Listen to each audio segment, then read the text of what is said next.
bodybuilding has always been that thing for me. I wanted to challenge myself. I knew that there was competitions coming up. I recently got myself in quite good shape to do a photo shoot, and I didn't kind of time it well. I could have timed it a bit better, where I could have did everything in one go. Like, I think it was probably around 3 weeks out was when I basically decided that I was going to do it.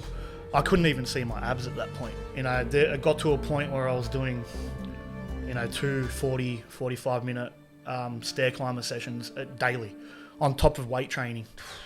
Now, I didn't have a day off in those couple of weeks up until basically the day that the day before I left. Yeah.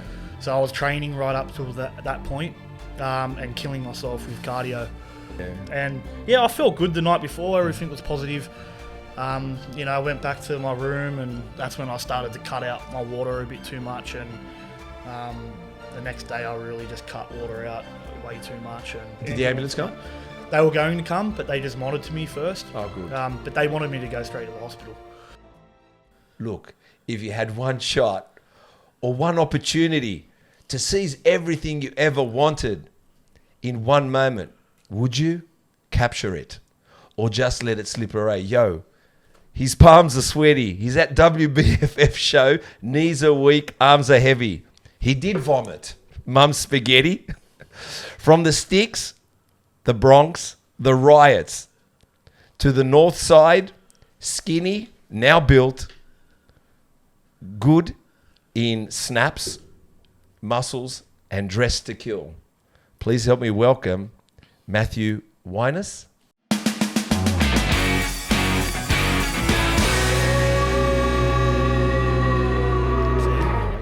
Good, mate. Yourself? Very good. Welcome. Glad You're to be here. Yeah, I'm man. here. Thank you so much. I think, did you reach out to me on socials and we started forming a conversation? Yeah. I think when I got my page going, my Instagram page, somehow we, obviously connected. Yes. And then I was like, I want to come on that show. You mentioned that, and to be honest, me personally, and not stoic Chris, but me personally, I always be humbled by it. When anyone asks to come and join me, I think, what a nice guy. Are you talking to me? That's what I was thinking. I was thinking, this guy want to come and join us. So I'm a humble guy. Yourself, and you reached out, we spoke, and I think you saw straight away. I mean, besides your story being good, I just said, let's do it. Yeah. And we did it, and we've pushed it we got it to this day, because, man, we're booked out for the year.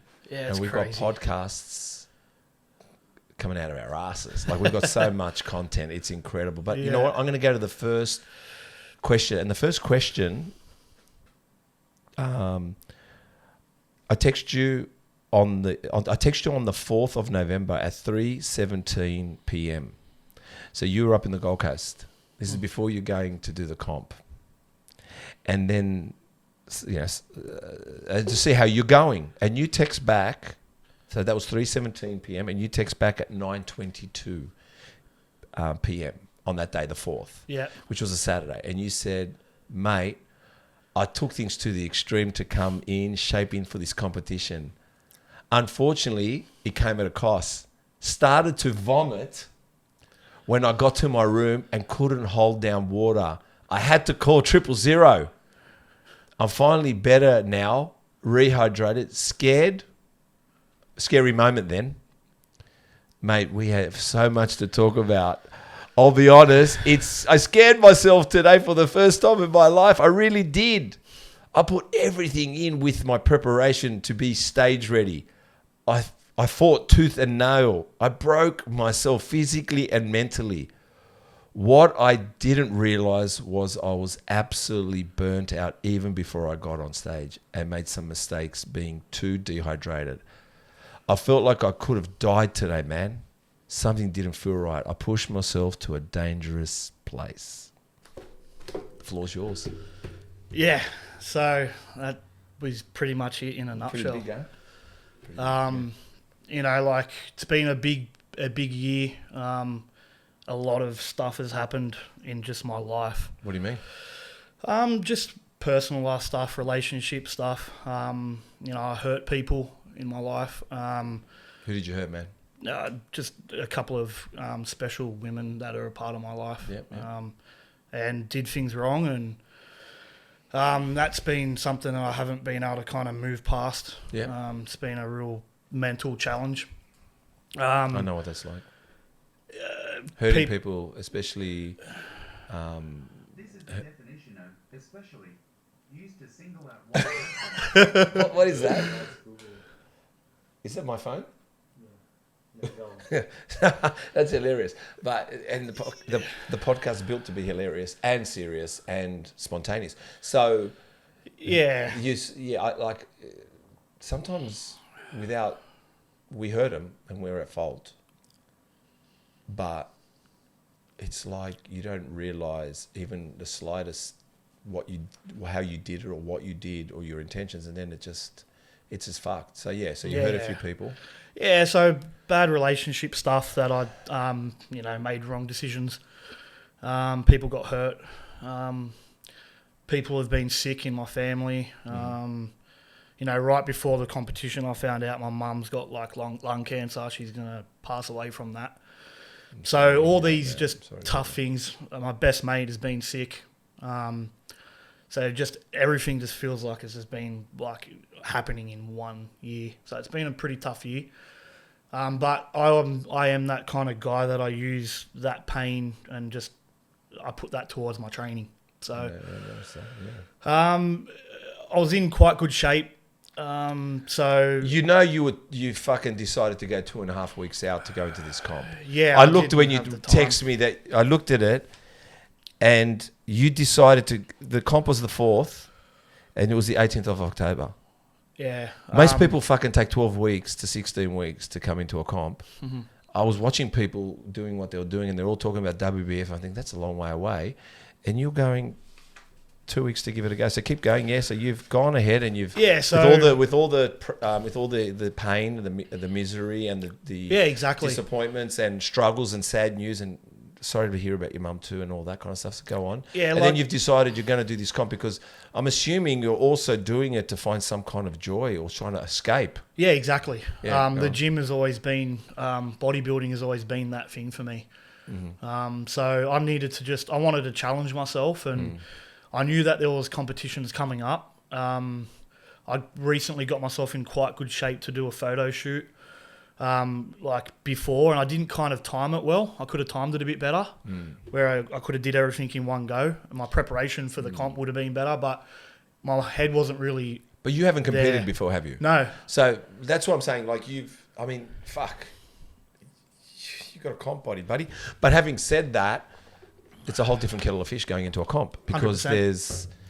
I guess that's why they say it's hard. And you're like you said, your timing, but you thought, just before we go into that, did they reach out to you to go in the comp? No. You just said, I'm going, and they said, yeah, come along, you're perfect. Yeah. So go ahead, yeah. Yeah, so I think it was probably around 3 weeks out was when I basically decided that I was going to do it. Yeah, it was. I couldn't even see my abs at that point. Oh. So that's how much work I had to do to get ready. So, the day that I was like, all right, I'm going to enter it, like I'm kicking my ass and getting prepared. So, it got to a point where I was doing, 2 40, 45-minute stair climber sessions daily on top of weight training. Now, I didn't have a day off in those couple of weeks up until basically the day that the day before I left. Yeah. So I was training right up till that point, and killing myself with cardio. And I've seen what they look like. They call it death face. Up until the comp, you basically have got what's called a death face. You can't even smile. You just talk like that to people. There's nothing left. That's how I felt. Yeah. Even just getting in the van and driving somewhere was hard work. You drove up there too? No, I took a plane. Oh, took a plane. I flew. So talk about like absolutely just going hell for leather, and I wanted to go up there, and I was like, I knew it was going to be a challenge, especially with the posing. And then I just, absolutely smashing myself with weights and then cardio and then the diet, really restricting calories, trying to shred up and come into shape, because that was my biggest concern. Was like, you don't want to be stepping on stage, not at the right kind of, body fat percentage. Hey guys, Steve here from Muscle Talks. I just want to say thank you for you guys being here. Thank you for watching this podcast. What I'd really love is for you guys to hit the subscribe button. Why hit the subscribe button? It will just allow us to have a bigger reach, allow us to go get a bigger audience, and also bring you the best of the best here. Our goal here is to not only get our local people, but also international, and eventually, and hopefully, and will be bringing the Olympians to this station, Muscle Talks podcast. So please hit the subscribe button and also hit the notification bell, so every time our podcast is launched weekly that you get notified and you can sit back and enjoy this. Thanks, guys. You need to be ripped, otherwise you're going to look... What body fat percentage are you now? I'm not sure. You have to guess.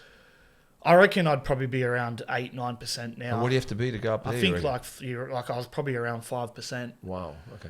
Yeah. It's tough. And that was like... Yeah, I mean, the last week was like one of the hardest weeks of my life in terms of like pushing myself mentally to a place that you have to go to get there. So I achieved that. Yeah. But I was burnt out without really knowing it. And then I made some, crucial mistakes. What was crucial? Just cutting out water and stuff like that, trying to really dry myself out as much. Because me looking at myself in the mirror, not having anyone kind of... Did you go by yourself? Yeah, I did. Did you have anybody there? No, I went solo completely. That's what I mean. So many people take friends and people know each other. And yeah, exactly. You knew no one, didn't you? No, I didn't. I didn't know anyone. That's... I just had this vision and I just had a mission that I wanted to go on. And mate, I commend you on it, but I'm just telling you, these people have built up networks and friends and people. Yeah, exactly. Up there, and they're all having breakfast together and they're all sitting in rooms together and they're doing this together and they're doing photo shoots together. You're fucking by yourself, man. It's fucking with your brain. You're thinking too much. Yeah, exactly. Yeah. And like you think about it, the last week, everyone is relaxed. They're coming into the show. That's when you kind of sit back and you let your body rest. Yeah, of course. Because if you've had that amount of preparation, you've had that time. People have been preparing for 20 weeks for this comp. Yeah, 100%. Where my last week was absolutely flogging myself, and absolutely going up. Dead. I looked where I needed to be. I got the look right. I brought the body, but I wasn't prepared for the stage and what that was. The story that told me that day. What did it tell you that day? Crazy. Tell us. So all right, on the day, what happened before? Mate, to be honest, I felt pretty good. Did you go to the night sign-ins and the dress-up party? And you looked. Yeah. I'm sure you looked amazing. Did you wear the pink jacket? What did I wear? Okay, you wear your fucking... Yeah, I did. Fucking, that's. I just mentioned that's my favourite photo. The pink jacket, the gold lights. We'll talk a bit more about that in a second, and the thin. But so all right, you went the night before. You feeling okay? Mate, I felt everyone. Good. Yeah. Like met some people. Felt pretty positive. I was just happy to be there. Good. Like I was enjoying myself. You made it. I'm like, that's it. You made it. You felt like you made it. I did it. Yeah, that's it. 2.5 weeks, 3 weeks, but fuck, I hurt myself, smashed myself. But that's it. I'm like, I'm the kind of guy I'll run through fucking brick walls to get to where I need to be. Yeah. And I felt like I did that. But, I was about to come to a stop. And I felt good the night before. Everything was positive. I went back to my room and that's when I started to cut out my water a bit too much. And, the next day I really just cut water out way too much, and I was taking a tea that is kind of like a natural diuretic as well. Fuck. So you would have gone, your body would have got, alarms bells would have gone off. Yeah. Probably would have felt weak. Yeah, I did. Especially like backstage. Lightheaded as well. Yeah, backstage like pumping up, doing some like push-ups, getting the bands out and just trying to get that pump. I just was like, I don't have much energy going on here. This isn't good. And I've seen guys come on stage. People have fainted on stage. Yeah. And people have trembled on stage. You see them trembling. Yeah. Like you can see that you're thinking, keep this guy on stage another 10 minutes or 5 minutes and he's out. Yeah, exactly. So go on. You're out backstage getting ready. Yeah, so look, the day was great. All the guys were amazing. And that was the experience that I just absolutely loved. So you got on stage and you posed. Yeah, I got on stage. You did the show. I did the morning show. Good on you. So, but that's where I was like struggling.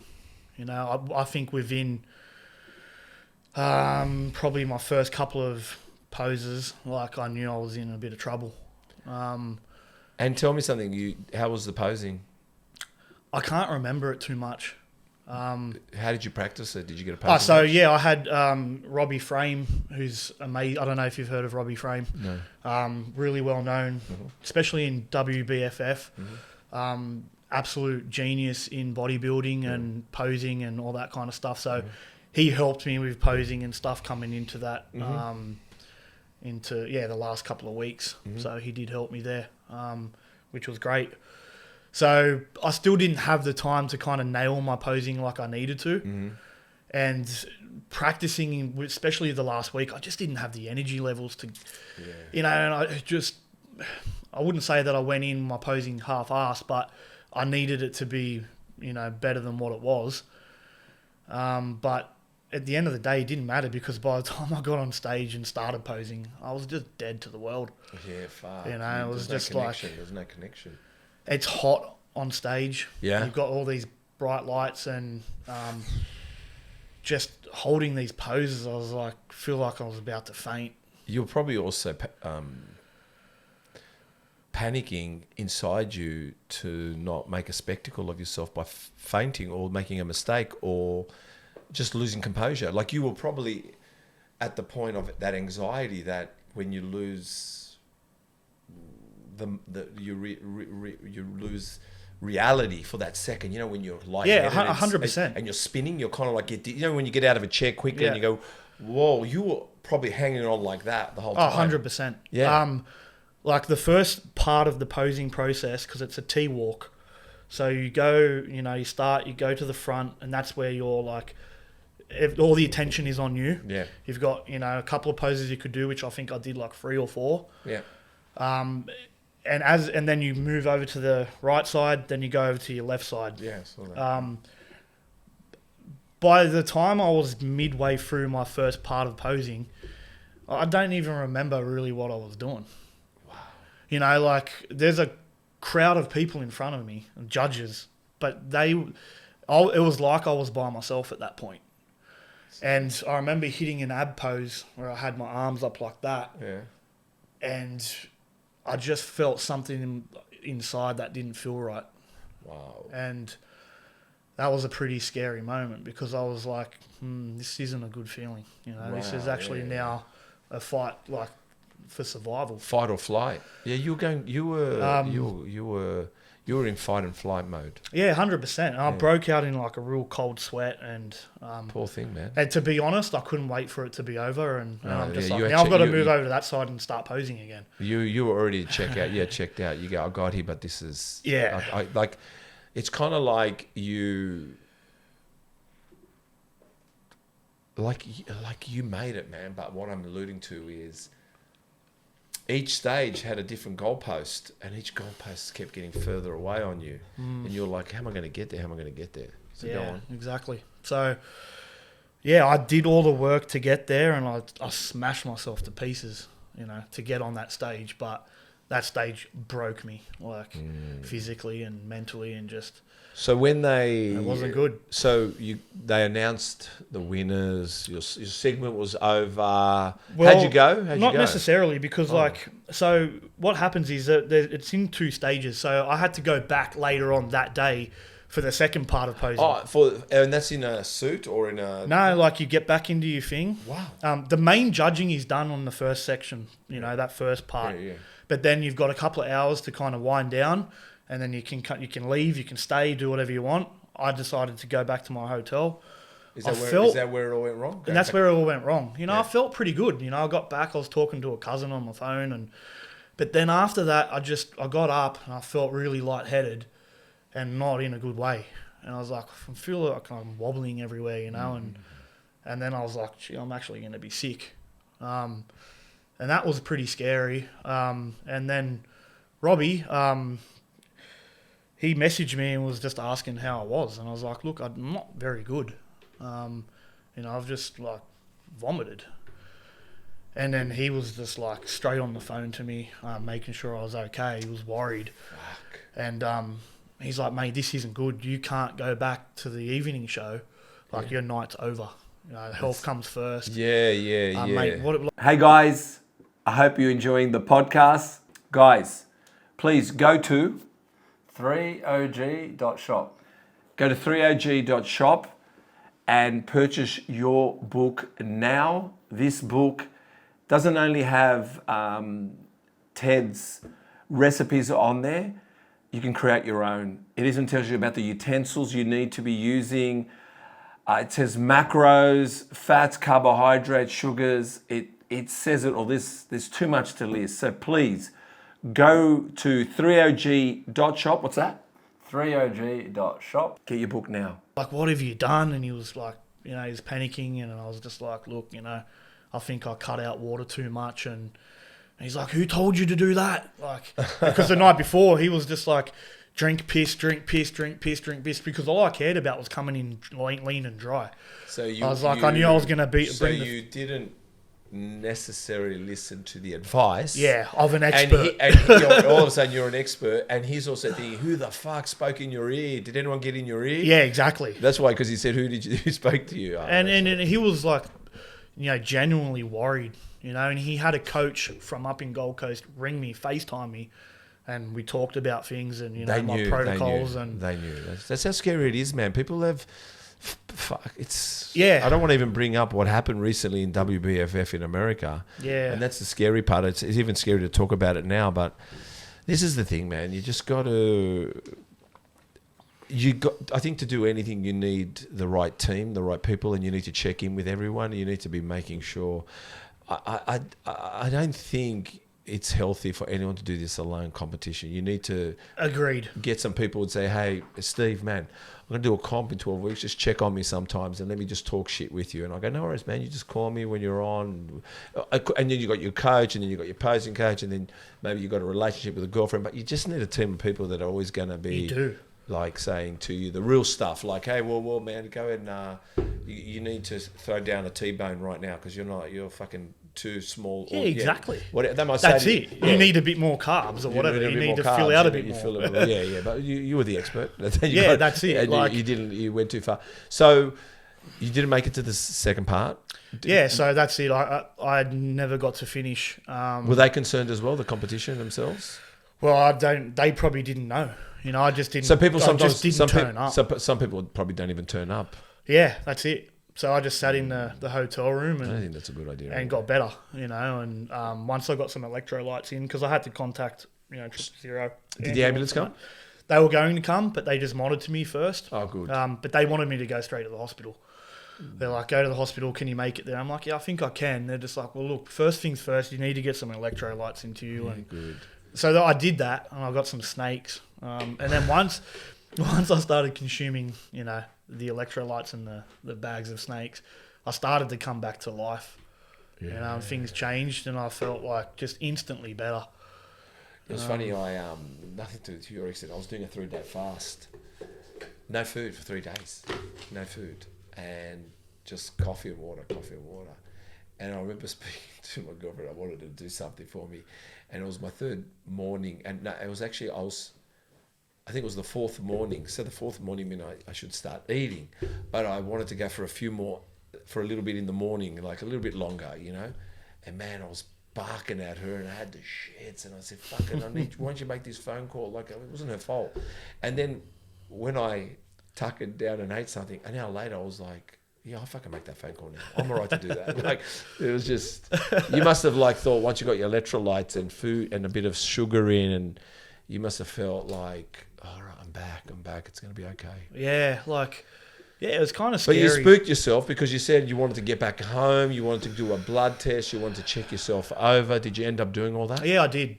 Yeah, I went and got a blood test done, and everything came back good. Oh, good. So, which was good news. I didn't do any damage, and but yeah, I must have just been really. I mean, the doctors said you're probably just really dehydrated, obviously, and just down on, just kind of food and malnourished at a time where I was pushing my body to just the limits, and the body would, it can break. How do you think you would have went? How do you think you would have went if you turned up the second time at the comp? How do you think you would have went? I think if I had my posing down how everyone else did, I think I would have went okay. Yeah. I'm looking at you. I'm not thinking you would have been that different, even though it was only the beginning of November. It was only November the 4th. So we're only 2 weeks ago. You know, I'm sure you filled out a little bit, but I mean, sure the muscularity was there, but go on. Yeah. So a guy at my gym, I actually spoke to him for the first time yesterday. He was there.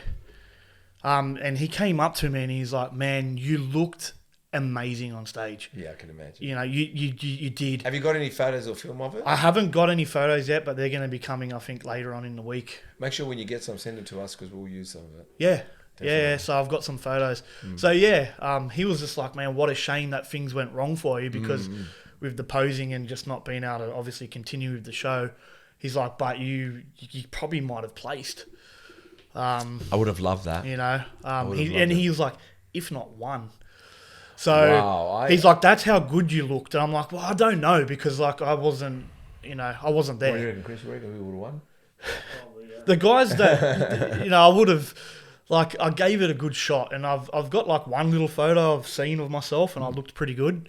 But I just need to see more. Yeah.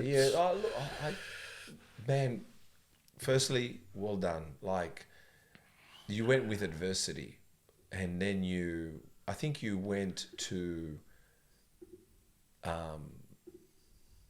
challenge yourself, but run away from some stuff. Yeah. And I think you were also bashing yourself up a bit to get there. I think it was everything. I think you were using also that aggression you've got in you, where definitely. I got some of your stories where you came from and what you've done and what helped you. And I think the fact is that the gym and lifting weights and that fucking...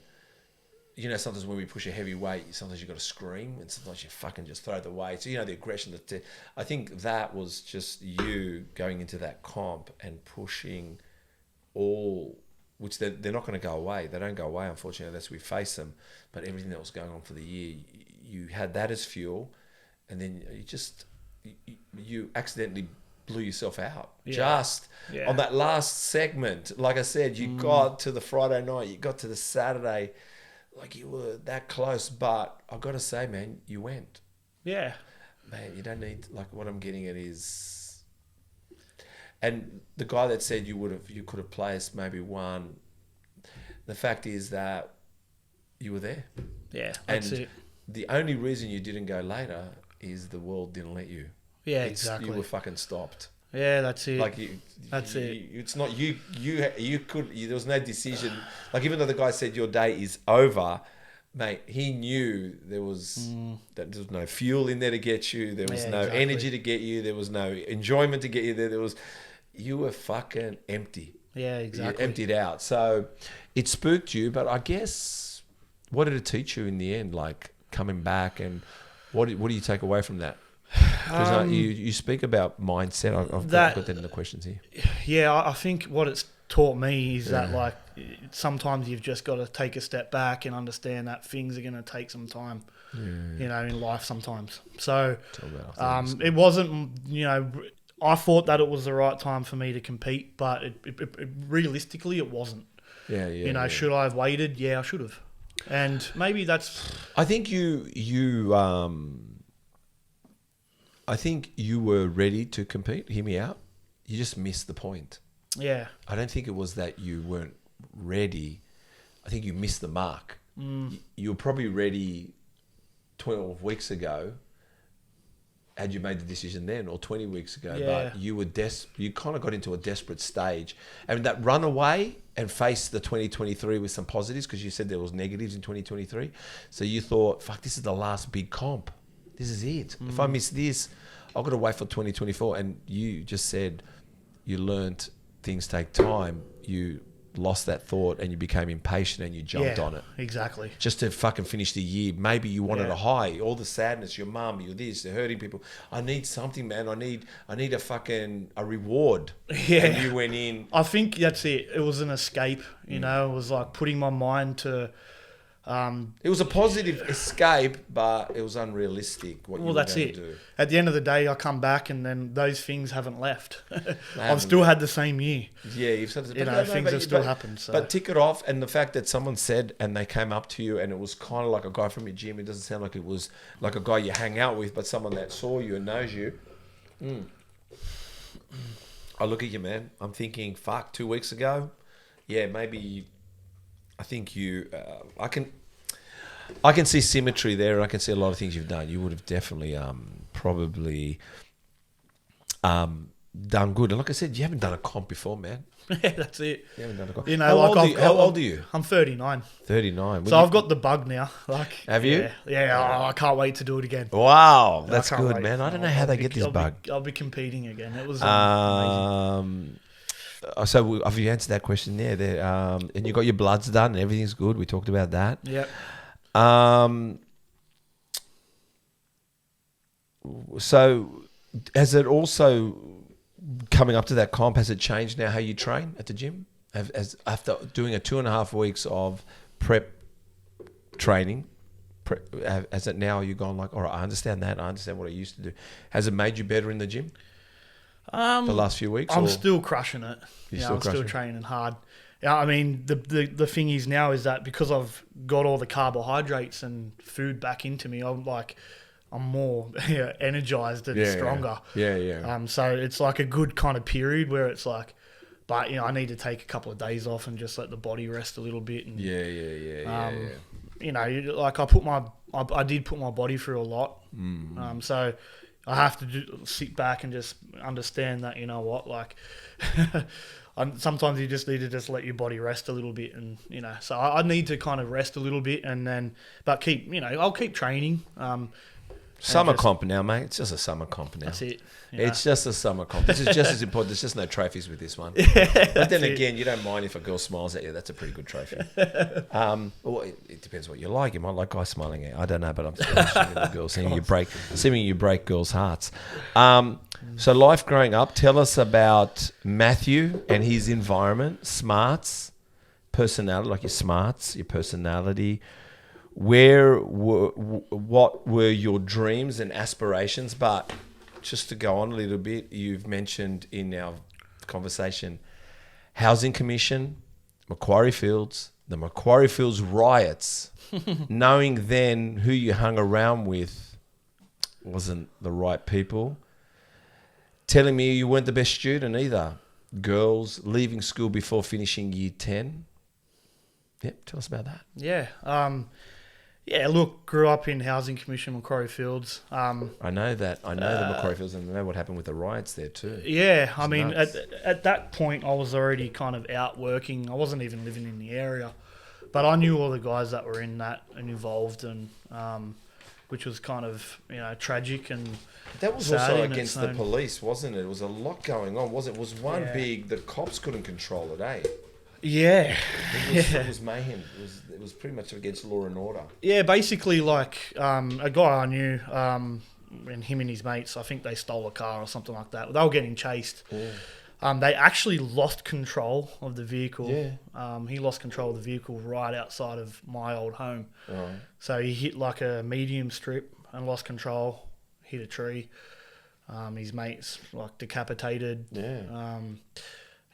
I think the other guy had passed away as well, and then he kind of went on the run, and so yeah, all those kind of guys I think blamed the police for chasing them and for the death, and that's where that kind of all started. So it's it is what it is. But that's where I grew up. Wasn't a bad place to grow up, but at the same time, you weren't surrounded by kind of like, a lot of successful people, and you didn't really have those type of role models around to kind of like show you and guide you along in certain senses. So you kind of got involved in the wrong type of lifestyle, drugs and alcohol at young ages. And, that was kind of the norm for, a lot of people. Yeah. And that was happening around like school time, and stuff like that. So, And school wasn't your place, you were saying? Yeah, school wasn't really for me. Like I'd always just be sitting there, like looking at the teacher, thinking to myself, "Why is this person telling me what to do?" Yeah, okay, that was just kind of the mentality that I had from a young age. I just wanted to always kind of do what I wanted to do, if that makes sense, and just had my own visions. And I just always thought like, I'd figure things out myself. I don't know why that person is telling me what to do. Like, I'm not going to listen to them. I mean, at a pretty young age to think that way is probably a bit strange, but that was how I was. No, that makes sense. So, yeah, mucked around a bit and, you know, my parents were just kind of like, you're mucking around too much, like, get out and get a job. So, Were they strict? they were in a certain sense, yeah, especially my stepdad. Yeah, like he was, you know, he was quite a strict guy. Yeah, if he found out that I was mucking around, you know, he'd like, you know, Give you a clipping? Yeah, that's it. Yeah, don't worry. Yeah, I was just thinking about the capital punishment growing up. You've never had capital punishment, have you? Not really. No, I was listening to a podcast about a tennis player called Helena Dokic. Yeah. I don't know if you remember her. She was. Yeah, I remember her. Yeah, she Yeah. was. She was talking about the abuse from her father. Yeah. And it just amazes me. I got kids. Do you have any kids? No, I don't. No, I got kids, and I'm still. I remember once sending my daughter to the laundry, and I feel like shit over that. Yeah. But I could tell you stories what happened to me, and I think it's far worse than the fucking laundry. But even sending my daughter inside laundry, it was in a unit. I didn't send her outside downstairs. You know? Like one day she was misbehaving. She was so little. She's probably 4 years old, man. I said, right, go in the laundry, and I shut the door. And that was my capital punishment I sent to her. And even till today, I just want to say, she's 20 now. I just want to say, I'm so sorry I sent you to that laundry. Do you know, I believe hitting kids is fucked. And I'll tell you why.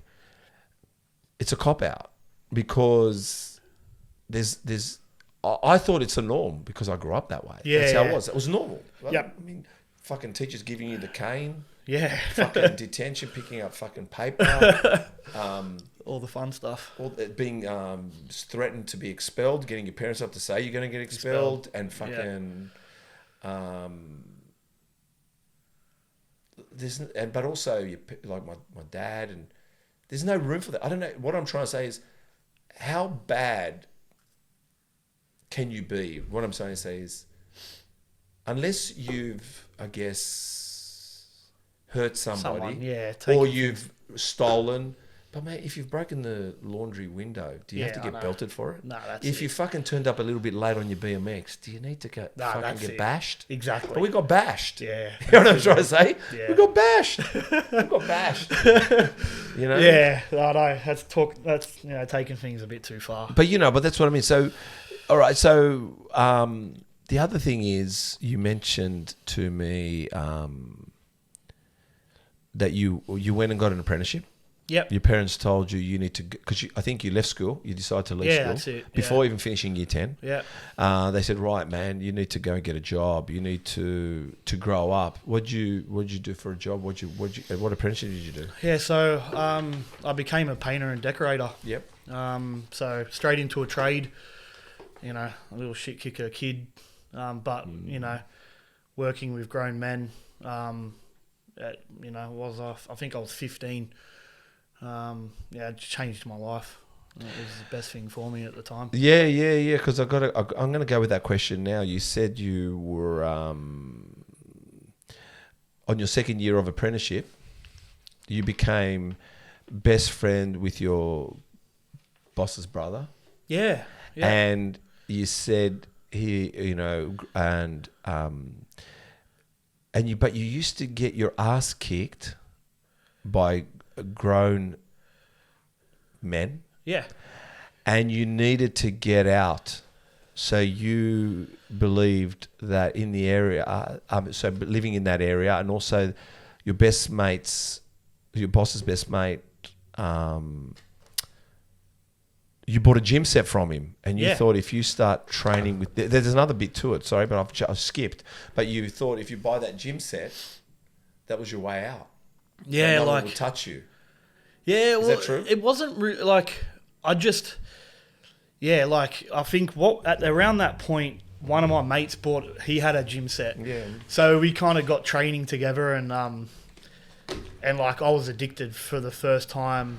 The first time I picked up a barbell and did some barbell curls, and got the pump in my arms.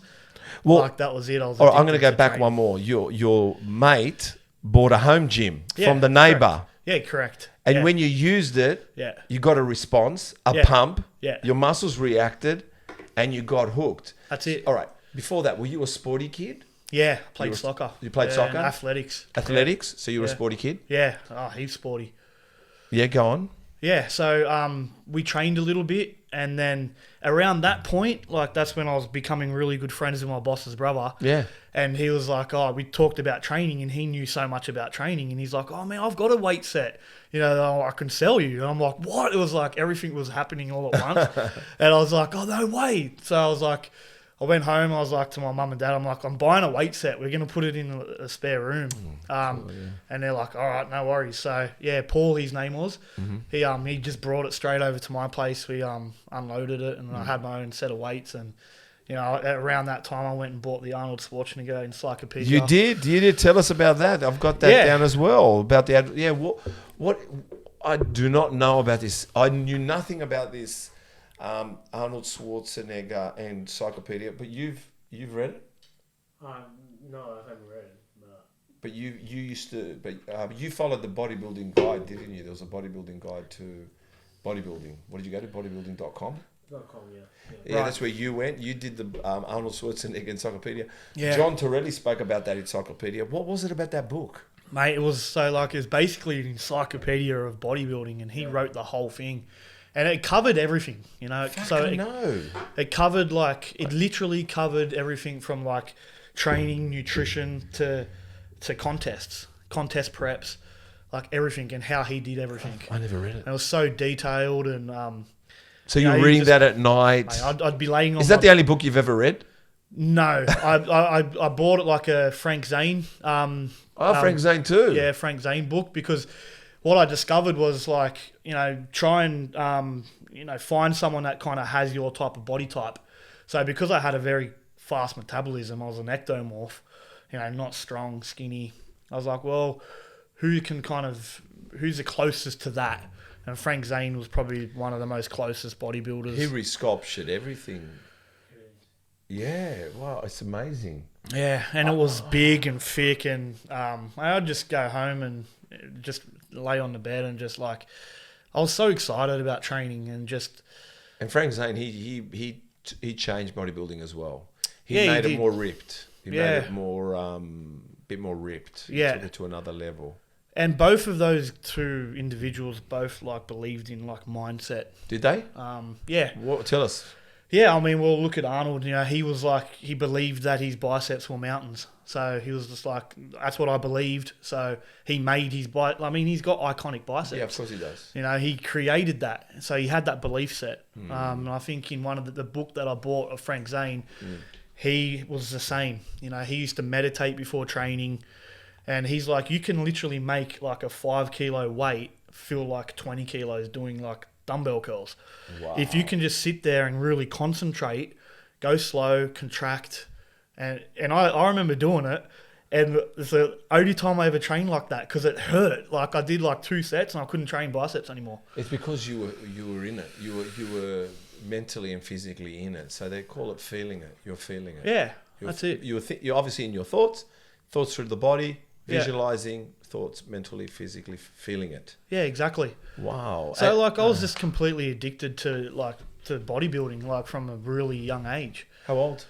I think I must have been 16. Were you tall? No, I'm not tall at all. Just skinny, But I mean, that was the beauty. Oh, you're pretty because tall now. Any type of muscle you put on when you're kind of a skinny guy, you see. Oh, mate, Because I'll tell you. it's not covered by any fat or anything. So it's kind of you're always looking lean and ripped.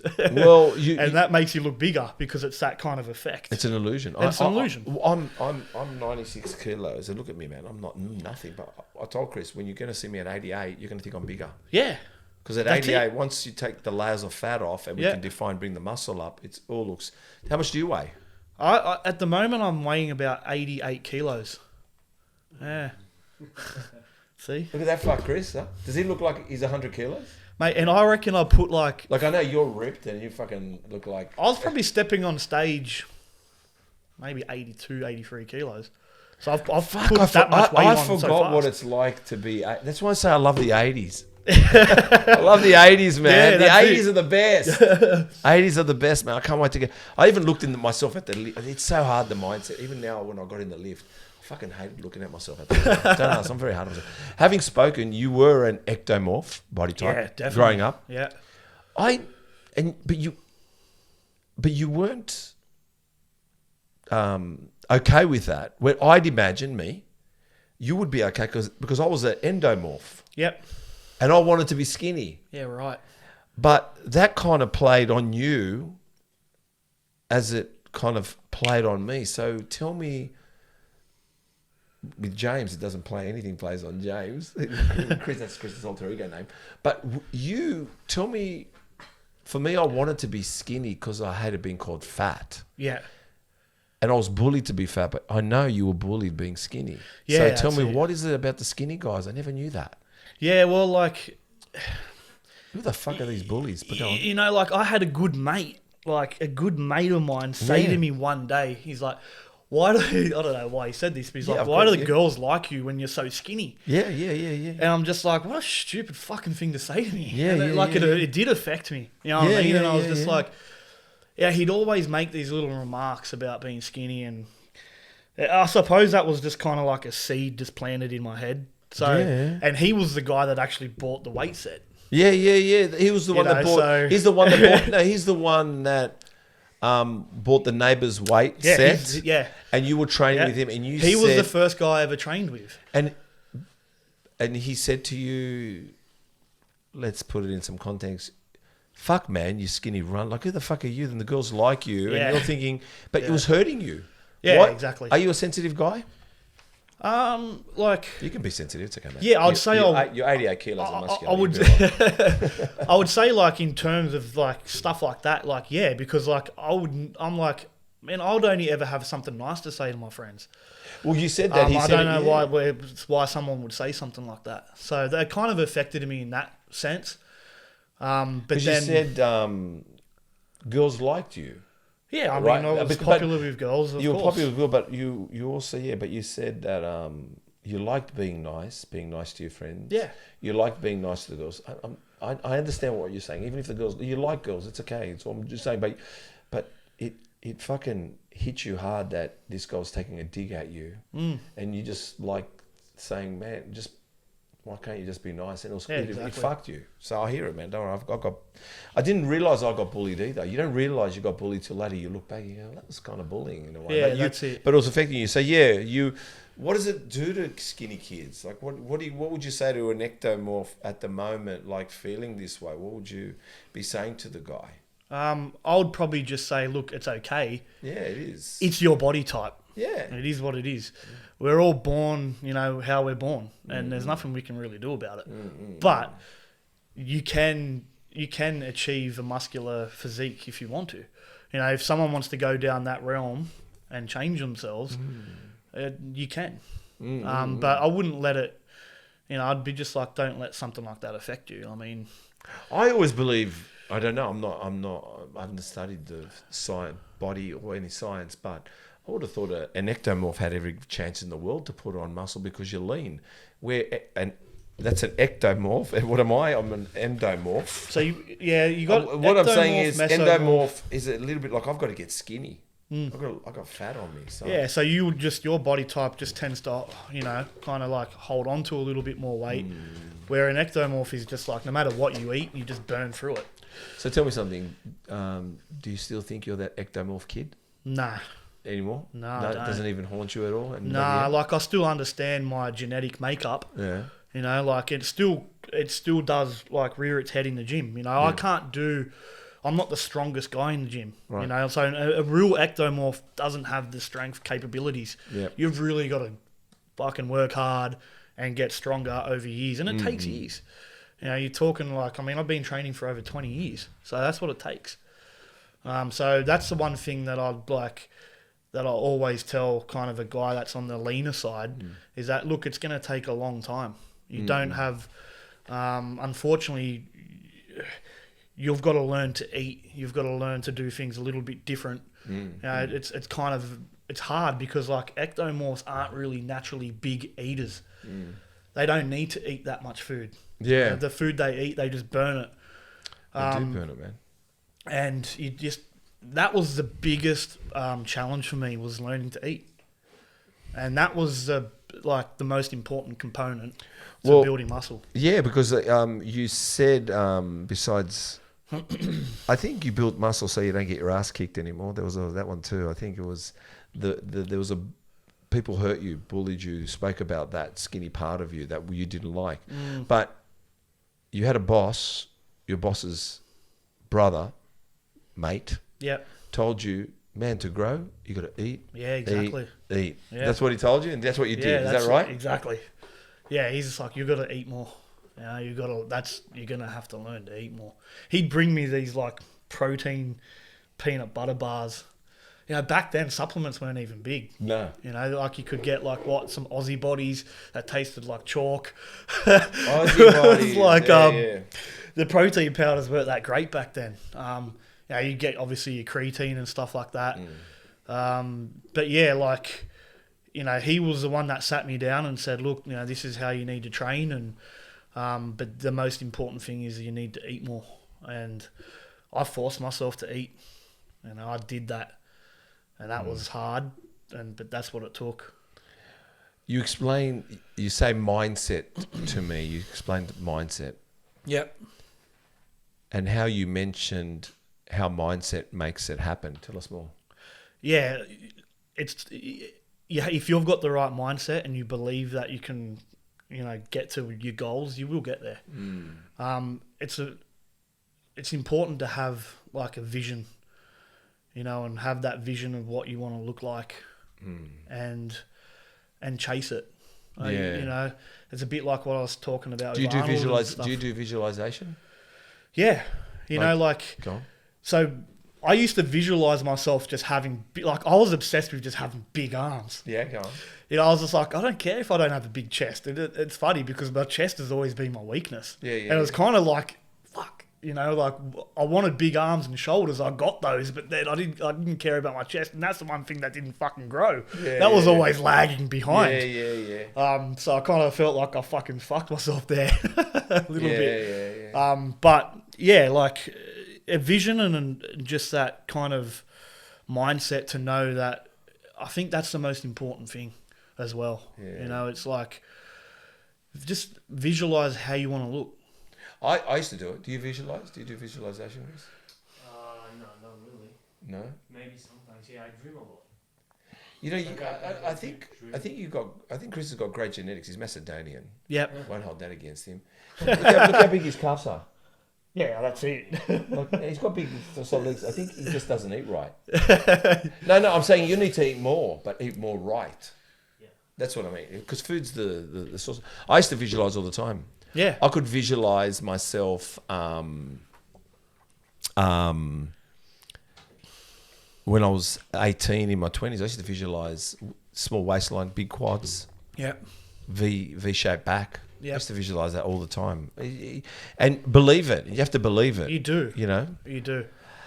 We spoke about this Arnold Schwarzenegger book. You also mentioned deciding and stopping and were happy not to hang around with your old mates. Yeah. Like, so tell me about how can you educate someone about the crowd you hang with, or what are the signs in relation to a crowd? Meaning, to explain myself, I can't do whinges anymore. Mm-hmm. I just can't do whinges. Yeah, negative people. But it's I'm okay for them to be in the world. I just can't sit with them anymore. Yep. But also I can't do any more about everything is a burden. Like, someone can get something good happen to them, but they want to find what's not good about it. Like, I'll go, Yeah, or they'll say to agree. me, oh, I'm at the Greek islands, and you go like, wow, man, and they go, yeah, but it's really hot. And you go, fuck, shut the fuck, just tell me. You're at the Greek islands, man. For God's sake. Fuck yeah, it, that's it's too hot. Exactly. The pebbles are too hot. Or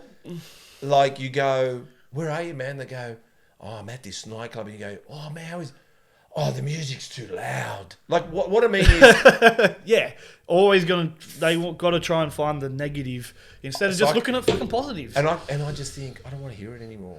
And That's it. So is that what you're trying to say? Like,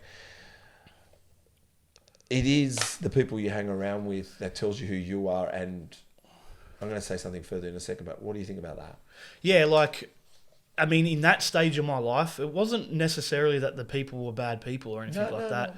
It was just what we would do wasn't the healthy way. Yeah. And so I just kind of shut myself off from going to the house parties and hanging around with those crowds. And even if you went to the house parties, how hard was it if you decided that you wanted to drink water for the night just because you wanted to? Yeah. And they thought you were a loser. Like, fuck, man, have a beer, man. Have this, have a bong, have a this. Yeah. So that's what I'm saying. That the pressure is also there to, like, you got to be strong when you go out. Yeah. I'm just saying to you, like, Yeah, you got to be exactly. strong. Yeah. You ain't got this body, man. I promise. I'm not saying you haven't partied. Yeah. I'm not saying that you haven't had a good time. Yeah. I haven't saying you haven't tried stuff or done stuff. But you haven't done a lot of it. Because if you did a lot of it, you wouldn't have this body. Yeah. I'm just I telling agree. you. Yeah, Even yeah. if you did I a year agree. of it or 4 years of it, Yeah. don't worry. I've had drugs too, man. Don't you worry about that. Yeah. But you wouldn't have this if you were constantly abusing yourself. Yeah, exactly. You know what I mean? Exactly right. So I think that's what people need to look out for when they hang around with people. Yeah. The other thing I've come to realise with, and I think it came from this guy called Alex Hormozi, but he mentioned that this is where I'm at in my life right now. I have nobody. But I have nobody because the people I'm looking for, I haven't found them yet. Yeah. Does that make sense? Yeah. So when you leave a certain type of people in life Yeah. and you're looking, I'm not looking for anyone. Don't get me wrong. I'm not looking for nobody. But once you meet people like yourself, we meet each other, there's a void of, I don't know anyone really. Because no one's in the bodybuilding world. No one's in the business world. No one is in the mindset world. No one is eating better world, less alcohol world, or this world. So there is a point where you feel as though you are, what's it called? You're, like I said, Alex Hormozi said,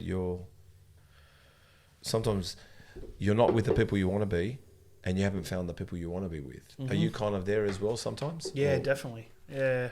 Yeah. Yeah, I think so. 100%. Yeah. And I think bodybuilding sometimes can make you feel a little bit lonely. Yeah. It's a lonely sport, some of it sometimes. Yeah, definitely. But go on. Agreed. Yeah, I think we all, well, depending how kind of obsessed you are with the sport, but we all probably come from a mindset where we are obsessed with it, you know, and it's, as I say, like I've probably used a lot of my bodybuilding, like I've used pain from life experiences and put it towards, you know, my bodybuilding lifestyle. So, but yeah, I mean, the current gym that I'm at now, like I've met some really amazing people. Yeah. You know, and I'm definitely in the right place. What gym are you training at? North Shore Gym in Pimble. It's good. Oh, it's amazing. Yeah. Yeah, I've been around to a couple of gyms and just the community there. Like everyone talks to each other and you become mates with everyone, and it's the right place. You know, for that kind of just not. You know, you want to be serious with your training. Yeah. But it's nice to kind of, you know, I don't ever want to be that person that like someone can't come up to me and ask, how do I do this or whatever. So I find myself talking to a lot of kids, you know, a lot of people and just helping everyone. And, you know, it's good, you know, like.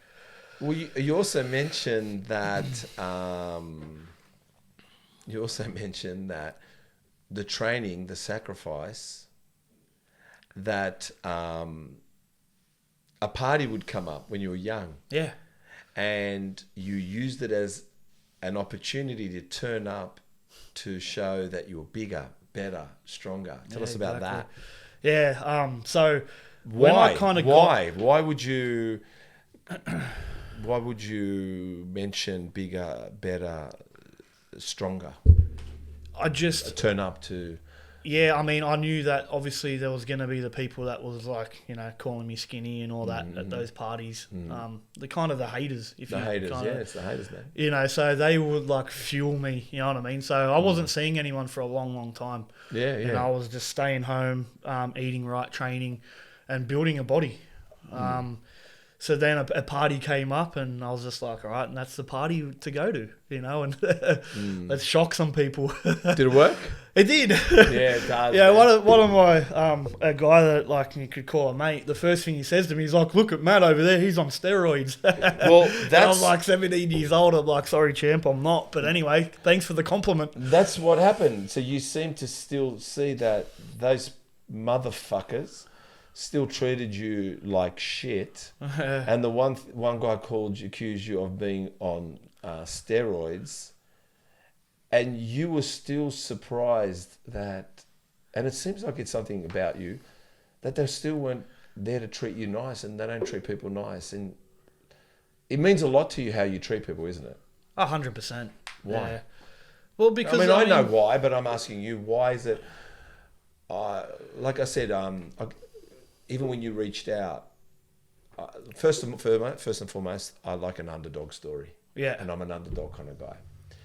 And even though I don't know you, but I see you no better than anyone else and no worse than anyone else. And I said, fuck, you're worth coming on the podcast. Because I know you spoke to me like, oh, if you can have me on, I'd like to come on one time. And I was like, look at this guy. I'm nothing. Like, I'm thinking, I'm nothing, man. But I said, let's get this guy on. So what I mean, I can understand that you're probably thinking like, just be nice, man. Just that's it. Be real. But yeah, so yeah, exactly. Yeah, so how do you feel the way people treat people, and what do you like with people when you see they're vulnerable, like vulnerable young boys at the gym, or people you always go and like encouraging people, man, you got a great smile, man, I love the way you do that, let me show you this. Is that yeah, what you like I'm just lift people up. You know what I mean? Like why how hard is it to be nice to someone? Yeah. You know, to guide someone in the right way and just be nice to people. Yeah, you know? yeah. Why do you have to give someone a negative comment and not a positive comment? If someone looks good, why not say that, you know, someone looks good? I don't know why. I think it's in your DNA though, but... You know, and that's what was crazy about the competition. Like, so you go into like the change rooms and you fucking can't move because everyone's just like sitting there, putting their legs up, you know, relaxing. Yeah. But every single guy would just compliment it. We're all just complimenting each other. Oh, that's good. You know, and it was just like, there was no idiots. You know, it was pretty special. And probably one of the biggest reasons why I can't wait to compete again. Yeah. Is because the guys were just amazing and people that you want to, that they're the people you want to be around. Yeah, you know, we all had the love for the sport. We're all just like, look, man, you look fucking great. Look at your legs. You look amazing. And that's how it was. There was no one like being an idiot. Everyone was just lifting each other up. That's how it should be. Yeah. Is that hard to do? No. It's not that hard to do. Do you think even today, though these people, let's say they are not around you, still drive us to... Does it still drive us to kick fucking doors down and kick walls down? Do you think it pushes us past our... Like, does it just make us go beyond our abilities on purpose because of what we've experienced? I don't know. I don't think of like... I don't really let people like that kind of enter my mind anymore. Yeah. You know what I mean? Maybe like, I've got to learn that. Yeah, I think like it used to be a bit of a fuel back in the day. But now I'm just like, look, people are who they are. Yep. And it is what it is. I get disappointed with people, man. I can't help it. Yeah, I do. I'm the worst. Yeah. I'm a realist, but no one surprises me, unfortunately. I try to... I'm always friendly and nice, but I'm also know that it's like a wasted energy sometimes, wasted space. Not many people care. And it does make me actually want to kick doors down and be stronger and better and faster and everything, like savage. But what is it that drives you now? I think just like, I don't know, man, like I'm just enjoying my life. You know what I mean? Like I'm in a place that I probably like a pretty, you know, new kind of place in my life where I live by myself. I don't have a partner anymore, and because I came from long-term relationships and stuff like that. And I'm just like focusing on myself, just doing what I love. And it is a moment of peace, isn't it, being on your own a little bit? Yeah, it is. Like it's different. Big But, time. You know, at times you kind of feel a bit lonely, and you're just like, oh shit, you know, I'm used to having like a fucking girl next to me, you know, to have a bit of fun with or do whatever, you know. Yeah, of course. But like, I'm like, this is where I'm supposed to be in my life, and it's good. And yeah, I'm just enjoying my life. You know, I mean, that's kind of why I went up to compete as well. I'm like, you know, this is what I love. You know, I love this sport, and I'm gonna like just do something I love. But how good is it to look? I know it's great to have someone beside you, but sometimes it's great to wake up on a Saturday morning and you're by yourself having breakfast, and you go, I might go for a swim. Yeah, exactly. And no one tells you why you're going for a swim. Exactly. I'm going to the gym. Oh, really? Again? Yeah. You don't have to worry about that. You know, you go like, man, I know. You know, they probably feel the same way. I'm when going they to the talk about supplement us. shop again. Yeah, I know, but don't It's worry, they're like- talking about us like that too. But they do it in cafes. We do it on a podcast, so everyone can hear it. You speak that sometimes bodybuilding and why physiques are built like from trauma or from pretty dark places. Is that true sometimes, you reckon? Yeah, I believe so. Yeah. Yeah, I believe sometimes when you see that person and you look at their physique and you know that they've gone to there's limits, you know what I mean? And there's people that look good, they look in shape, and then there's people that look just ridiculously good. And you just sometimes, I believe that those are the people, they're kind of special in a way, and they've used their, you know, which I believe I've come from those kinds of, you know, backgrounds of using kind of like trauma and dark places to kind of bring out a certain side of me. And there's guys at my gym that are just absolute animals that have been through stuff, and they're just their physiques they've brought that out, and we talk about it, and we get it, we understand it, and it's like, yeah, I can see why you are the Hulk that you are. The gyms are good. The gym, when shit's going down, I was just saying in the last podcast, when you walk in the gym, the shit doesn't come in with you in the gym. Somehow it stays outside. Yeah. And I don't know, I could be in there for 3 hours and the world's okay. I could be there for 1 hour, the world's okay. Yeah.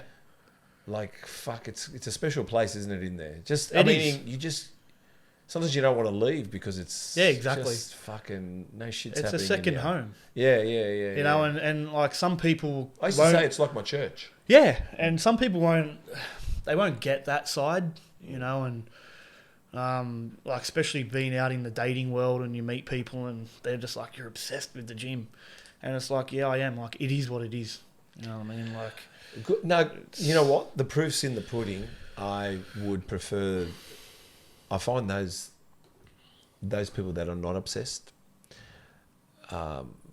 also probably don't have dreams and aspirations. And whatever their dreams and aspirations are, I think basically some of them are just 9 to 5. Come home, order a pizza, sit in front of the box. Yeah. Look at your phone, go to bed. We don't.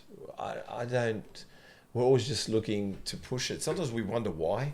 I don't know about you. I wonder why. What do I push it for? Why do I keep pushing my fucking self? Why am I pushing the red line again? Yeah, what happened? Exactly. You know? Why am I that individual that has to go to those limits? And why can't I just be fucking normal guy? Why? But I don't know what it is. Like even today, even when we probably finished the podcast, I mean, I'm due for a workout, but also go for another walk and fucking go into the beach and take the dogs for a walk. Always active. Yeah. And then get to the gym, and I'll probably ride the push bike to the gym. Why? It works my quads. I get to fucking pump a bit harder. Yeah. People on push bikes have big quads, you know, like cyclists. You're just finding any little way, hey. Any way, all the That's time. it. That's how it is. That's how it should be. Yeah. Where everyone else is going like, why don't you just fucking drive there, man? And fucking, why are you pushing it? But we do. And no one understands. I mean, even, I think Chris is young. He's only 23. I don't think he understands that yet. He doesn't understand. He probably thinks, I'm more relaxed than Chris, but Chris reckons I'm intense. Yeah. And I think Chris is so relaxed, but he's the one punching walls sometimes. Angry. Like he's always saying to me, how long is this podcast? And I just want to add it. I'm like, calm down, man. The podcast can go all day. It's all right. We've got all the time in the world. But that's how I am. Like, we just, just get it done. But you've mentioned inspiring, and believing your story could and can inspire others. Do you want to inspire people, help others, and what is your belief system? Yeah, 100%. Like, because of the mindset that I had so young, and you know, the frame and body that I had when I turned that. Yeah, of course. You know, there's going to be kids out there and you know, boys out there that probably look at themselves in the mirror and don't like what they see. And, you know, I can tell them, and I'm proof that hard work and a belief system and time, anything's possible. Well, when we spoke, because you're a painter and decorator. Mm-hmm. That's what you do currently. Yep. Correct? It's your own business? Yep. Yeah. But something said to you needed a shift, or you were looking for a shift, or something shifting in your life. I don't know what it is. It's like you're wanting to become a...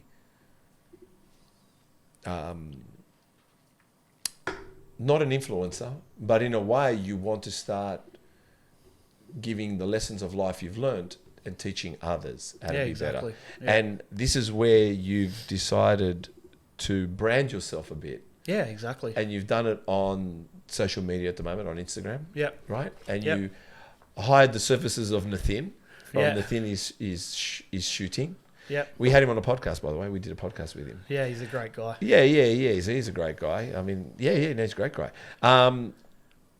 So you're right. So your right-hand man was this guy, Nathin, coming along and doing photo shoots for Instagram.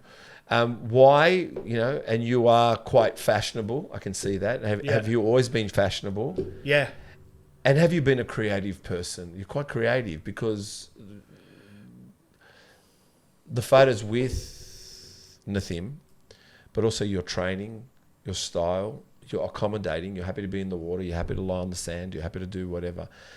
I'm sure, and you bring the clothes for the photo shoot, they're your clothes. Yeah. So tell us, where does that come from, the image now, and changing and portraying and showing people who you really are, because that's a part of you.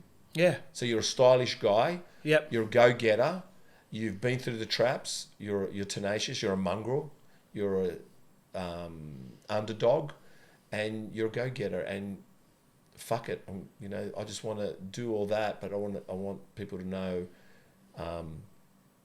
you aspire to be the best version of yourself, and you want others to feel that way, and you're not going to rest until you know guys who felt like you aren't like that. So what's going on there?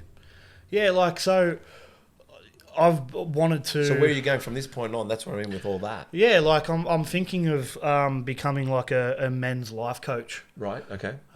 So that will entail, obviously, a whole, you know, array of different things. You know, fashion, which is something I've been like passionate about. Yeah. Always loved dressing good. Yeah, I think, you know, good, Chris. It's nice to go out and present yourself and respect yourself. You know what I mean? And I'm sure everyone's complimented you. You know, so that side of things, obviously the bodybuilding side of things, the health, nutrition, and, you know, in my own time, I've kind of, you know, learned a little bit about the dating side of the world, you know, of the world. Yeah. And a lot of guys are struggling out there. They are struggling, man. So I believe that I have Why are they struggling? Let's talk about that. What's going on out there? Yeah, I mean, that's an interesting question. What's going on out there? I don't know. I think Chris, what's going on out there? What's going on in the dating world? I don't know. He probably knows. Yeah, that's true. Yeah, I think both sexes are looking for something from the opposite sex, but we've conditioned both sexes to be like the opposite, if that makes sense. So I believe that we're conditioning men to be a bit more feminine than what they usually are. Yeah, no, I did a thing about it going, yeah. Yeah, and men are kind of shamed to be men these days. And we're building women up to be a bit more masculine than what they, you know, should be, which they naturally don't really like. So that's where, you know, when in these days, especially in the dating market, they're struggling a little bit. Because guys don't know how to be men anymore. So, well, it's firstly, I think we've got a victim mentality out there. Everyone's a victim, and what I mean by that is that, like the Miley Cyrus song, "You Don't Have to Buy Me Flowers." I don't care what you say. Girls like flowers, and I know girls that say, "I don't know." They do, and you can turn around and say, "He doesn't have to buy me anything for Valentine's Day." But let me tell you, if he's bought you flowers other times of the year, you don't need it on Valentine's Day. But if he hasn't bought you anything throughout the year, you're going to want flowers on Valentine's Day. I'm telling you. So they all act like they don't want it. Yeah. And us as guys, I mean, I think what's happening is what you said is, but no one wants to give. And when you don't give, there's a void. A void means emptiness. So if I don't give to you and you don't give to me, what's in the middle? Nothing. Exactly. But if I give to you and you give to me, we're filling up the middle.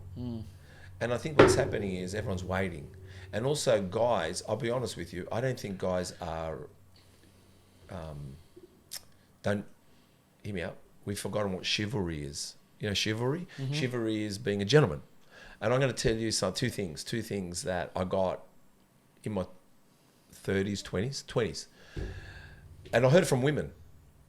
But they told me about their boyfriends. Or they told me about their partners. And I listened. And I'm a dad now. So when a girl says, "I love my dad," I say, "Why? What do you love your dad for?" So I want to know. Because I want my daughter to love me. Yeah. Right? But this is the thing. This lady, Colette Dinnigan, she was a fashion lady. She was going out with Richard Wilkins. And they weren't together anymore. And they said, one of these ladies asked her, "What was it like dating Richard Wilkins?" Right. The entertainment reporter. Yeah. And she said, "Oh, he was a gentleman." And she said, "Like, why? What do you mean a gentleman?" He goes, "Oh, when we walk, hear me out, when we walk down the street, he walks on the outside of the curb." Yeah, that's it. Do you know for 2 decades now, I've never let a girl ever walk on the outside. Ever. And even when I was single and I go on dates, they used to see me go on there. She goes, "What are you doing?" I said, I just walk on the outside of the curb. And some thought, "Oh, you don't have to do that." But I stayed adamant. Yep. I do it with my daughter. Yep. And I do it with my girlfriend. And even if I forget, I go, "Oh, shit." And I go, I just quickly swing around and I just walk on the outside of the curb. Yep. That's what guys aren't doing now. I was once at a cafe and I saw a guy open the front door of the car, letting his wife in. Now, I promise you, I looked at it for 2 minutes. I go, "He's the man." No one does it. I don't do it. Yeah. But he's the man. Yeah. He had this beautiful BMW M3, but the newer ones. But he was in his 60s, dressed nice, like, you know. She looked amazing in a beautiful floral dress. And you see him, they walk into the car, he hits the button goes on. He opens the door, she gets in. I look at him, I go, "I don't fucking do that." That's me. I go, "I don't do that." Yeah. But he looked the man. And that's what I'm saying is we don't want to be the man. Yeah. But women don't want that either. Yeah. So what I'm alluding to is that I think us guys, we just got to be men. Yeah, exactly. Do the chivalry stuff. Yeah. We have to be. Lead. Like we have to lead. And we have to become, like men have the burden of performance. Yeah, we have to perform. Yeah, we have to. And we're not being taught that we have to perform. And young males are being sedated by pornography and video games. Absolutely. So instead of going out and striving to be better in the world and make a dent in the universe, they're sitting at home playing video games and sending snaps of their cock. That's it. And they're not bettering themselves. They're not outside bettering themselves and then trying to be able to attract the opposite sex. How men naturally do things. Because if to have sexual access is easy to just get on your phone and say, "Well, tonight I'm going to have a threesome with 2 blondes," it's that easy. But then they don't need to go and fight to go and actually make that a reality out in the real world. Let me tell you, man, there's a lot of couch potato Casanovas that think we'll get back to bodybuilding, but no one understands this. I'm going to say one more thing about dating, because it might as well. It makes the podcast a bit more spicy. And Chris, you should be listening. No one understands what it's like to go to a bar. You think about this. And you're at the bar and you see 2 girls there and you want to talk to one of them. So firstly, you're building up courage to talk to them. What's Yeah. the first thing you know? The first thing you know is, how am I going to handle rejection and walking away from that? Because you're going to, Yeah. So when you go over there, you go, hi, you might go there and you go, hi ladies, how are you? Good. Can I get you girls a drink? Even though you're interested in one, you're going to get them both a drink, right? And one of them might turn around and go, no, and then one of them might say yes. Yes.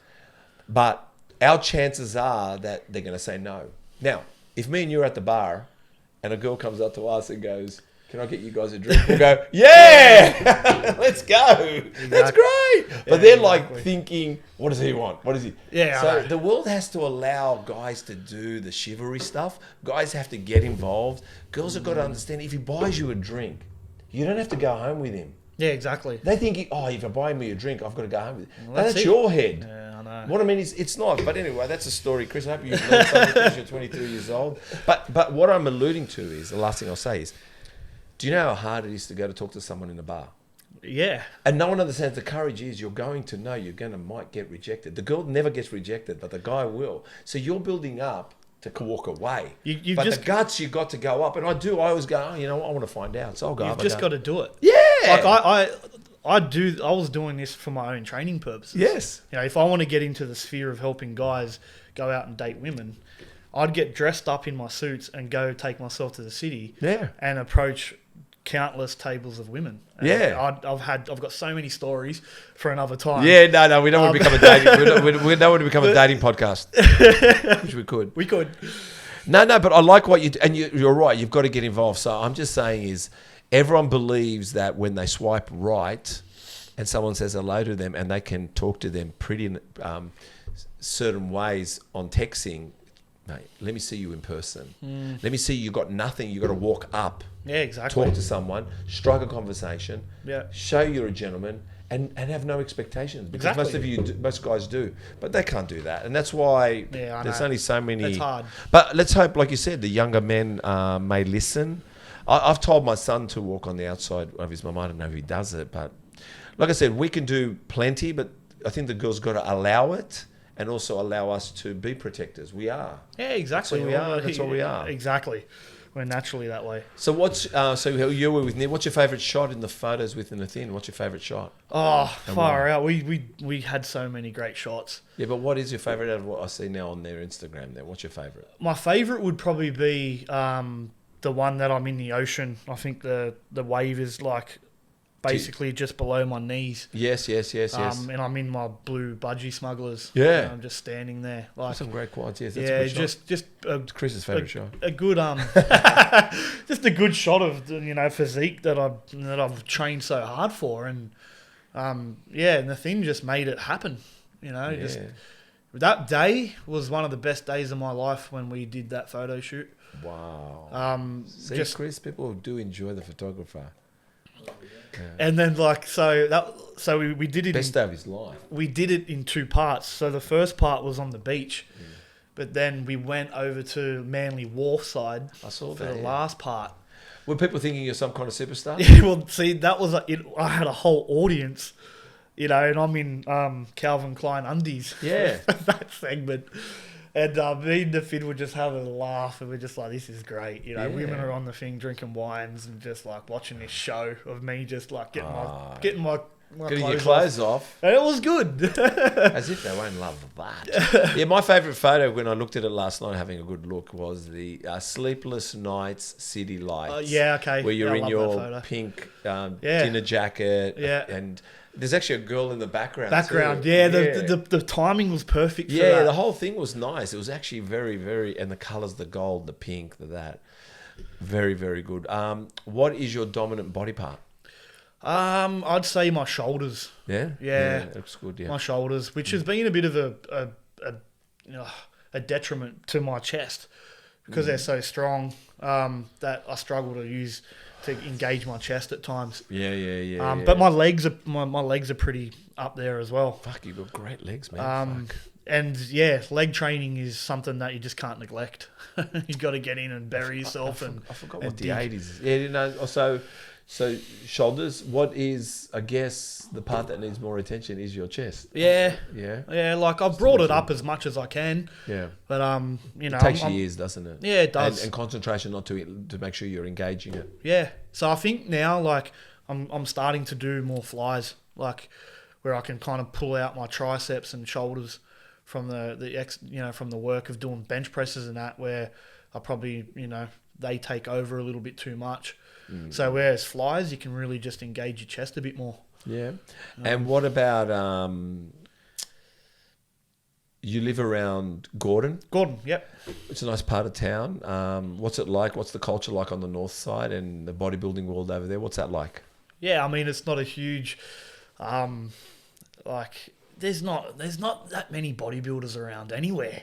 No. Really, is there? You know what I mean? Like, Oh, come to the eastern suburbs, mate. It's tripod heaven. oh, is it? Yeah, right. Okay. You've got no idea. It's funny because my dad lives in Bondi and I'm Oh, never does he? over here. But yeah, no. Come to Bondi and come to the eastern. I don't live in the eastern suburbs, but we are there. But the eastern suburbs is tripod heaven. yeah, It's like they're coming in water bottle, towel, and a tripod. That's what they come in. tripod. That's true. Chris knows that too. Yeah, so there's not much gym. I mean, there is a gym culture over there, but not like a big meaty beefed up. I think the big boys and that are really training at World Gym in Northern Beaches. Yeah, World Gym is killing it at the moment. But yeah, I know a couple of people from there. I've got a good mate who trains there. So they're a pretty serious gym. They're probably the most serious gym on the north side. Where like North Shore where I train, it's kind of just a mixed bunch of people. You've got a couple of big guys, you know, mainly just new normal kind of people that train there and are just there to just look after themselves and be healthy. Yeah. They got lots of like classes and stuff like that.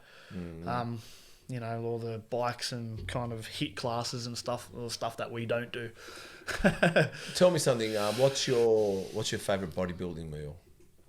Bodybuilding meal. Yeah, like Wow, I'll give you an okay. example. Mine used to be. It's kind of, I don't know why.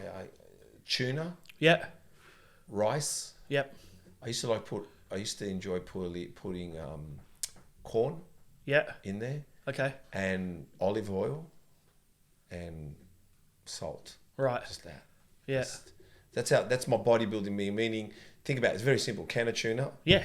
rice, Yeah. sprinkle of olive oil, Yep. salt. Open up a fucking can of sweet corn. Yep. Fucking drain the water out of it. Throw it in there. Mix it up. Yeah. Even sometimes if I was off season, which I'm way off season right now, I'd even throw a dollop of mayo in there, and it was pretty good. What's yours?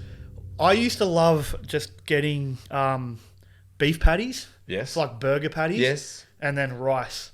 And then like mixing it up, like chopping up the beef and then mixing it up with the rice. Then adding some like, you know, seasonings and stuff. Yeah, that is a bodybuilding meal. Yeah. Yeah, it was full of carbs. You know, I mean, being that like leaner kind of person with a fast metabolism, you can kind of get away with eating like bad food sometimes. What's yours, Chris? Bodybuilding meal. When you eat it, you feel like a bodybuilder. Probably egg whites.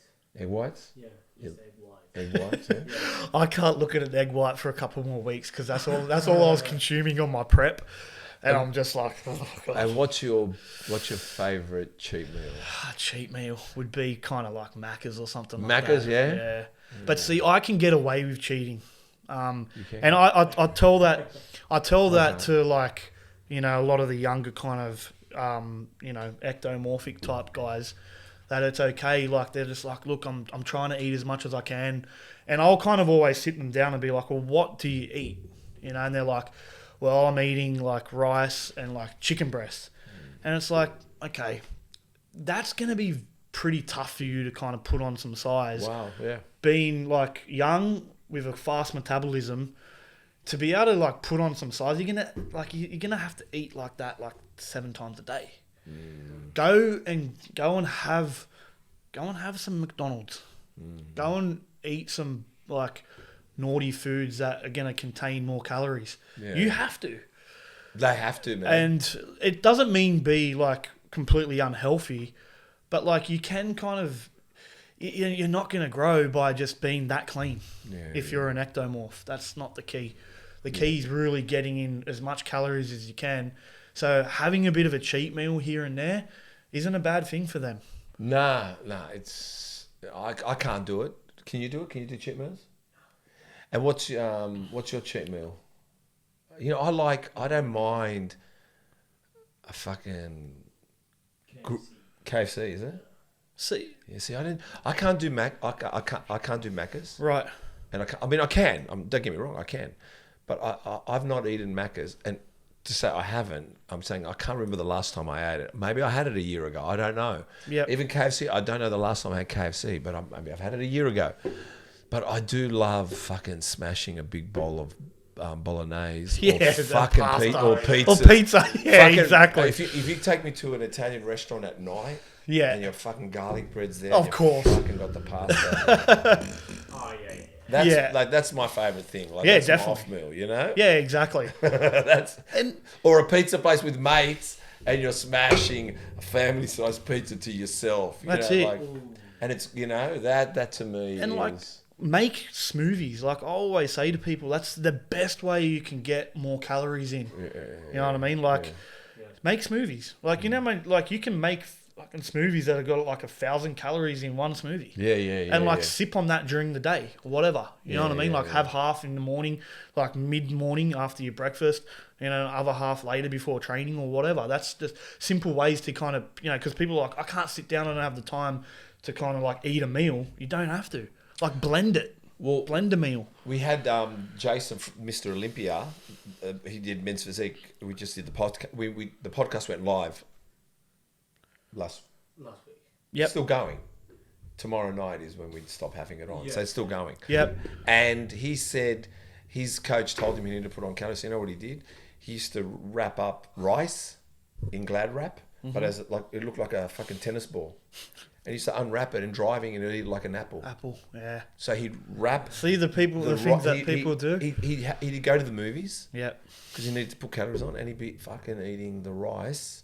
And I said to him, "Oh, you could put chicken in the middle of it too, or fucking tuna in the middle of it. exactly. Like while you're eating it, you find like a Kinder Surprise. Yeah. You know what I mean? Yeah. So there you go. Kids are surprised. Kinder Surprise. Hey guys, I hope you're enjoying the podcast. Guys, please go to threeog.shop. Go to threeog.shop and purchase your book now. This book doesn't only have Ted's recipes on there, you can create your own. It even tells you about the utensils you need to be using. It says macros, fats, carbohydrates, sugars. It says it all. There's too much to list. So please go to threeog.shop. What's that? threeog.shop. Get your book now. I know. So we're going to go over the body now. We're coming towards the end of the podcast. So we're going to go through the whole body. Yep. I'm going to ask you, have we missed anything? Is there anything you'd like to talk about? Have we missed the topic? Have we spoken about I don't everything? think so. I think we've covered everything. We've talked about dating. We've gone fucking about how men should be men. And I hope we haven't lost the women fan here. But anyway, we'll find out if we didn't say anything that bad. Sorry, guys. No, I don't want to. No, I don't want to go there. I'm not going to go there. They're beautiful. Let's go over the body. Yeah. Let's get out of trouble here. Let's do it. Exercise, Yep. sets and reps. I'll tell you the body part. Yep. You tell me if you do it or not. Traps. Yeah, I do traps. Chris, we've got a trap guy. Yep. I think you're number 2. Trap Yeah, guy. right. What do you Okay. do for traps? Just shrugs. Shrugs? Just dumbbell shrugs. Yeah, how many sets, reps? I do probably like 8 sets. 8 sets. Yeah, like I'll start kind of pretty heavy Yep. and I'll always go to around 10, 12 reps. Yep. And then I'll start doing drop sets towards the end, last 3 sets. Like Okay. I'll do some drop sets. So you're talking about heavy, drop them, go lighter and go longer reps, Yep. correct? Yep. Just for the people listening. All right, great. Delts, front delts. Yeah, I'll do front raises, Front raises, how many sets, reps? 4 sets. Barbell or dumbbells? Because I know Dumbbells. Dumbbells? Dumbbells, Yeah. alternate dumbbell 4 sets? raises. Yep. How many 4 sets, how many reps? Sometimes I'll go up to like 16 to 18 reps. Okay, a little bit lighter, but good. Yeah. Yeah, no, I like it. I think with shoulders especially, Raises are the most important thing for shoulder development. Raises. Yeah, so side laterals, Yes. front raises, and then like bent over. Yeah. Or you go on the pec deck machine, and you go that way to hit your rear. Yeah. Raises are what are going to build amazing shoulders, in my opinion. Yeah, 100%. Presses are great, but raises are really going to separate the men from the boys. Love it. There you go, Chris. Side delts? Yeah, laterals. So Laterals? yep. How many sets? Lateral reps? raises. Yeah, same thing. Sometimes I'll do maybe 8 sets. So I'll really burn my side delts because I was so kind of narrow. I didn't really have wide shoulders. I knew that I had to build my lateral, like my middle delts, as much as I could to kind of get some more width. Yeah. So side laterals were the way to that. And once again, like I'll go pretty heavy, but then I'll also try and just burn them. So go to 18 reps. Yeah, I've done that. I've done that too. I've also realised, maybe I'm wrong, sometimes throwing them up too high is not good. Finding the right level before the trap gets involved. Yeah. That's what I found. That's why I can grow better shoulders. They're not that good at the moment. Rear delts. Yeah, I get on the pec deck machine.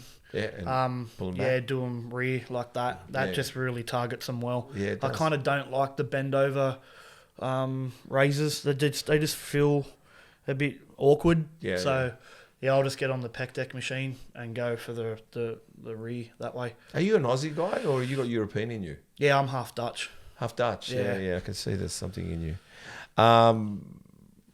Back. Lots of pull downs. Pull downs. And just various back machines. Bent over dumbbell rows. I think like the cable rows are good. Do you do chin-ups? I don't do chin-ups. Yeah, but back in the 80s, chin-ups and 90s was big. Yeah, they were. No one Yeah. doesn't have, and it used to give you a wide back. How many sets reps you reckon? Back I will kind of go pretty heavy, so like 8 to 10 to 12 reps. Yeah, that's it. I always try to stick to around 12, 10 reps. Yeah. That to me is it's where I've found Sweet the most spot. progress. How many sets? I'd be up hitting around 26 sets, I think, all up for back. All up, but Yeah. for one exercise, 3? Yeah, like 4 sets. 4 sets. Something like that. Chest? Chest. Incline bench press, which is probably dumb for me because my shoulders are so strong. Yeah. But I just love that exercise, Yeah, incline. and you just got to do what you love. How many sets? 4, usually Reps? around 4. 12? 15, 12. Sometimes I'll go pretty low as 8. Bicep? Alternate dumbbell curls. Yeah. I tend to not do barbell curls anymore. They just hurt my forearms for some reason. Okay. Only the last couple of maybe 2 years they've hurt my forearms. I used to rely a lot on just heavy barbell curls, but these days it just hurts my forearms. I don't know why. It's weird. It does come to a point sometimes it does that. How many sets, reps? Each exercise I'll do about 4 sets and about 3 or 4 exercises. Okay. Yeah. Tricep? Triceps are one of my favourite body parts to train. A big believer in close grip bench presses. Oh, yeah. And that one, close grip? Yep. Very good. And dips. I haven't done dips for a while, but dips is good too. Yeah, they were just what built my triceps. Wow. When this is what I want to get it right. When you do dips, Yep. is it close dipping or further dipping? Because it also can hit your chest. It can. So which one's for tries? So sometimes I'll get 2 benches. Yeah. And then go pretty narrow. Yeah. And then put my legs up on another bench and kind of go down like that. Put a plate. Oh, or 2, yeah. I know that one. Yeah. Yes.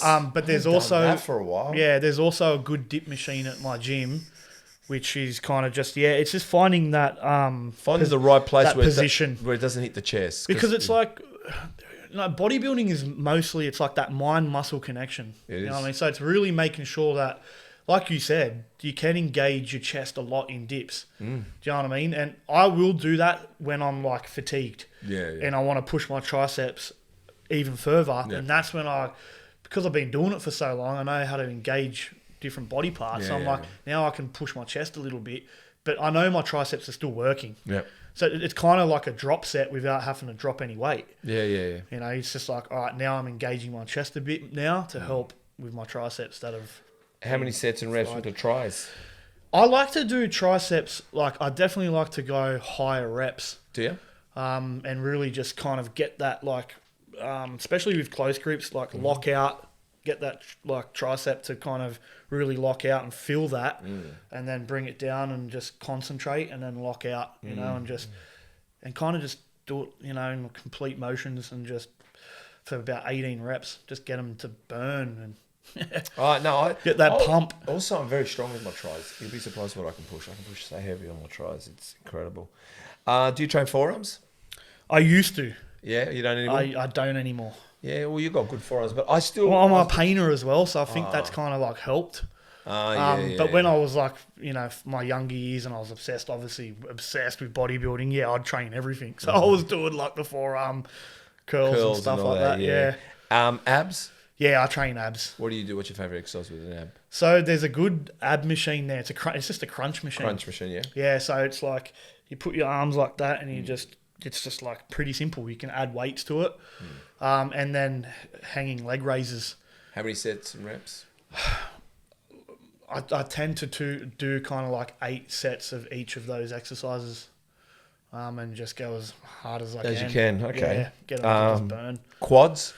Quads, I like to start with hack squats, and then jump on leg press. And that was where I really developed my quads the most. How many exercises do you do for quads? 3 or 4? Around 4. Yeah, I do about 4. And so hack squat, how many sets, reps? 4 sets, and I build the weight up. And then I'll also do like, which I learned from Tom Platts, a butter set. So like you kind What's a butter set? The butter set will be your very last set, and that's when you've dropped weight. So you've worked up to your maximum that you can get for like 10, 12 reps. Yep. Your legs are fried. Then it's called a butter set, which kind of you're dropping weight. So then your reps feel like it's like butter. You know what I mean? It feels good. Yeah. It's light, but then you're going higher reps. Oh, so yeah, you get to like 20 to 30 reps, and you really just... It's like a drop set. But yeah, and you really just burn your quads. And it's a great feeling. It's not for everybody because it really does tax your nervous system. Oh, yeah, But if you want great like quads, who better to kind of go after? Platts had, the right mindset for quads. Hammies? Yeah, I think RDLs are the best for hamstrings. Oh, yeah. Really getting that stretch and kind of like not going too heavy at the beginning, I think, because like you can really bring your lower back into it too much. That's where I think a lot of people kind of go wrong. So it's like really just take your time, even if it means doing extra sets, but slowly building up and making sure you can always feel that stretch. And if you can get your RDLs, like your form right, then they're good for hamstring development. Cool. And calves? Yeah, I love training calves. Yeah, I smash calves. They're genetics. My dad's got good calves. What do you do for what do you enjoy? So I'll always start with standing calf raises. Any secrets? Is it on the eccentric or the eccentric? I can't remember what the words are. Is it stretching down important or holding them up high? I think like both, but I think when you're coming up and then you kind of like, I think Jay Cutler talked about it. When he comes up, you kind of just like you're doing like a mini raise, like on top of that. On top, to just engage it a bit more. Yeah. But I was obsessed with growing my calves like years ago, so I trained them every single day. Oh. And that was really annoying to do. Did it work? But it did. It's what every day. It's actually what grew my calves, because like you think about it, you're on your calves every single day. They're doing a lot of work. And they do a lot of work. So you've got to go beyond that. And training them once or twice a week just wasn't cutting the mustard. I'm training them every day. So I made the effort to train my calves for like 25 minutes every single start of every day, and my calves responded. That's what grew them. You don't need to. I do.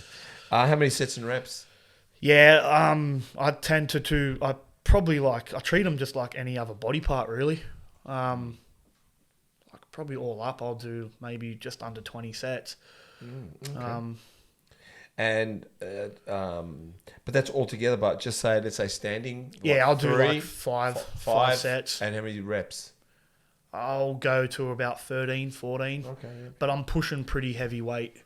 Okay. Do you? Oh yeah, I know people do the heavyweight. Tibialis, the front of your calves. Do you train those at all?